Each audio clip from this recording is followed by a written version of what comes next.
today, we had extensive consultations with many of the stakeholders in this election, and by that I mean the officials, the supervisor of elections, the electoral commission, the boundaries commission, the commissioner of police. We met with the chief immigration officer, and of course we met with the political operatives, the political parties, and we also met with some civil society groups, non-governmental organizations who have an interest in the democratic process and how it works. So I think we fully prepared ourselves in terms of the engagements that we had prior to today. This morning we hit the road early. We were at the polling stations before the polling stations opened. We were able to see the opening of polls. We have 5 teams deployed all over Antigua, including Barbuda. And in the course of this morning, to the last report I got, we have been able to visit almost all of the polling stations, almost all. It has been convenient for us because in many instances, several polling stations are located on the same premises. So it has been convenient for us to move from one to one. And to our pleasant surprise, we have not yet identified any issue that could in any way negatively impact the proceedings. At every polling station we have been to, things have been moving well. Polling stations opened on time. They had all of the supplies and materials that they needed. They were fully manned, both in terms of the polling officials and the representatives of the agents, the majority of whom I must point out were women. I would think 96% of the persons working inside the polling station happen to be women. So we're very, very pleased. And so far, if this continues through the rest of the day, I think Antigua and Barbuda deserve to be highly commended for the process. This is a country that has made some significant strides in terms of improving its electoral management over the years. And we have commended the authorities for that. We have already identified some areas where we think that there could be further improvements. And when we submit our report, we are going to be listing those areas in that report. But so far, things have gone very well. People came out early at the stations that we visited in the early hours of the morning. They queued up in orderly fashion, waited patiently to be processed and to cast their votes. I was particularly impressed with the professionalism and the demonstrated competence of the presiding officers. They evidently have been well trained. Some of them have been doing this for many election cycles, but they know their work. They handle the voters with dignity. I saw one particular case where a voter came in. The voter evidently is someone who had suffered a stroke.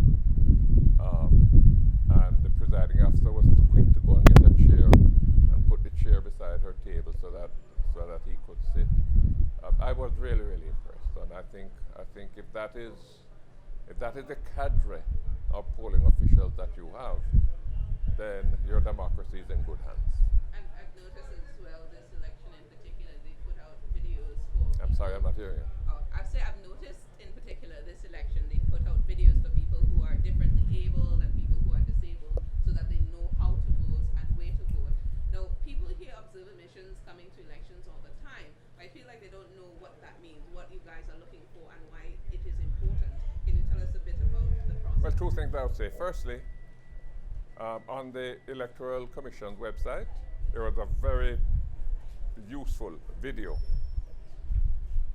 very instructive, that walked people through the various processes, how to vote, and I found that very useful.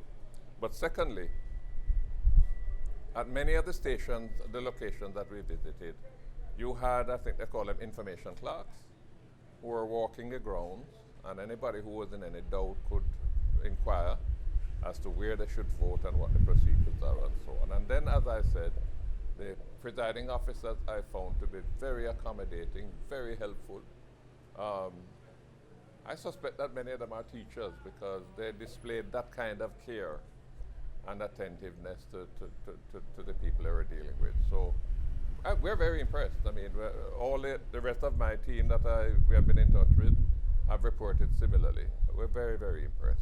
We hope it continues throughout the day. We're going to be attending the counting centers, not all of them, of course, but some of the counting centers, just to observe the counting process because that's the sort of final stage of the election process. And after that, we're going to be making a formal statement tomorrow or Friday. And then we will put our report together and submit it to the Secretary General. Okay, finally, can you tell the viewers what are some of the things that you look for? What are some of the red flags or things that would be considered inconsistent in an election? Well, firstly, to ensure that the polling stations have the materials that they require. I remember on one occasion I went to a country, and at the very first polling station I went to, when they opened the polling station to start voting, they discovered that they had the wrong ballot papers. And no voting could take place there for several hours until that was corrected. We haven't encountered any mishap like that since this morning. So that's the first thing. Secondly, to make sure that the polling station opens on time. And to make sure that the opening of the polling station follows the prescribed procedures. For example, the ballot box must be opened so that the agents can inspect it themselves and satisfy themselves that the box is empty. I was impressed as well with the accommodation provided in the polling stations for the agents. One of the things that really impressed me, and I saw it on 2 occasions, where a voter who was challenged asked for the presiding officer to assist them in voting, which means marking the ballot for them.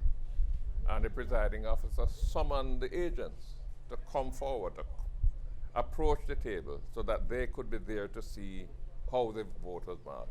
I haven't seen that in any other country. I mean, in other places we have been to, the agents had to be peering to make sure they see exactly how it is marked.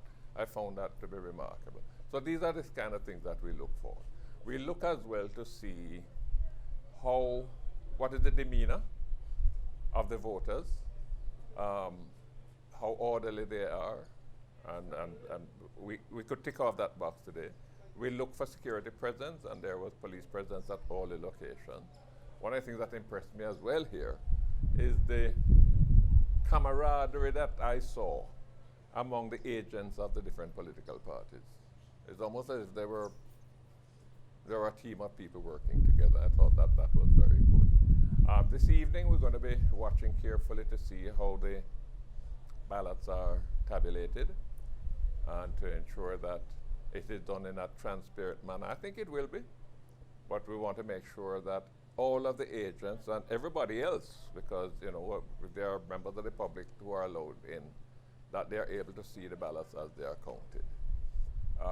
One of the things that we feel need to be addressed, and I think we had included it in our report of the last elections, we probably will include it again, is that we don't feel that it is the best approach to have to transport the ballot boxes from the polling station to a counting center. It takes too much time. You run into problems about the security of those boxes en route to the counting center.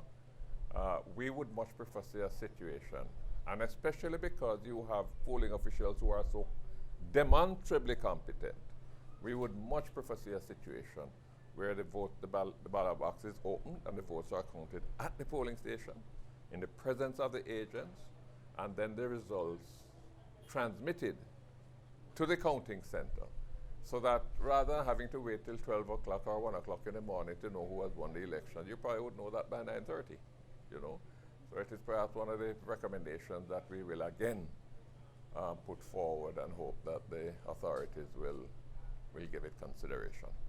Thank you very much.